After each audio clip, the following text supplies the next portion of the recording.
விபரீதம் நெருங்குகிறது. தேவர்கள் கூடுகின்றனர். இந்த பிரபஞ்சம் கருமேகத்தால் சூழப்பட்டுள்ளது. அலைகள் மேலே வருகின்றன. பூமி அதிர்கிறது. இந்த மின்னல் வெடிக்கிறது. காட்சிகள் பயம் தரும். ஏனெனில் நரசிம்மரின் கோபம் இன்னும் அடங்கவில்லை.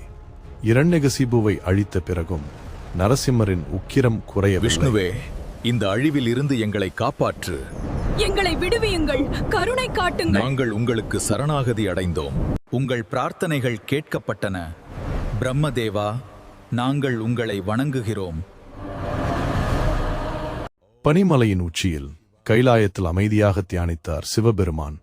உலகத்தின் துயரத்தை உணர்ந்த அவர் மெதுவாக கண்களை திறந்தார்.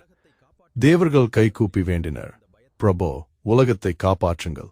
அப்போது சிவபெருமானின் தெய்வீக சக்தியிலிருந்து ஒரு வீர வடிவு தோன்றியது. அவர்தான் வீரபத்திரர். வீரபத்திரர் நரசிம்மரின் முன் சென்று கூறினார், பிரபோ, உங்கள் அவதார நோக்கம் நிறைவேறிவிட்டது. இப்போது சாந்தமடையுங்கள். ஆனால் நரசிம்மரின் கோபம் இன்னும் எரிந்தது. ஜெயா. உலக நலனுக்காக சிவபெருமான் ஒரு அதிசய வடிவத்தை எடுத்தார். பெரிய இறக்கைகள், அசுர சக்தி நிறைந்த தோற்றம். அவர்தான் சரபேஸ்வரர். விண்வெளியை கிழித்தெறிந்து சரபேஸ்வரர் வருகிறார். புயலை உருவாக்கிக் கொண்டு அவன் இடி போல் கர்ஜிக்கிறான். இரு பேராற்றல்கள் ஒருவருக்கு ஒருவர் எதிராக நின்றன. ஒரு புறம் நரசிம்மர், மற்றொரு புறம் சரபேஸ்வரர். நீ என்னை தடுக்க முடியாது.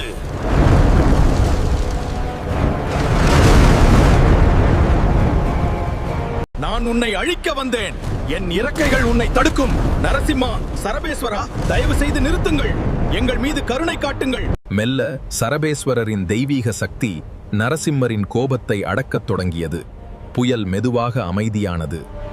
இறைவா, எங்களை காப்பாற்றுங்கள். போர் மிகவும் பயமாக இருக்கிறது. தெய்வமே, எங்களை காக்க வேண்டும். நாங்கள் பிரயாணம் செய்கிறோம். வானம் எரிகிறது.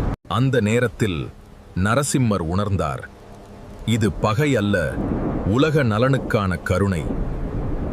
நரசிம்மர் பணிவுடன் சிவபெருமானை வணங்கினார்.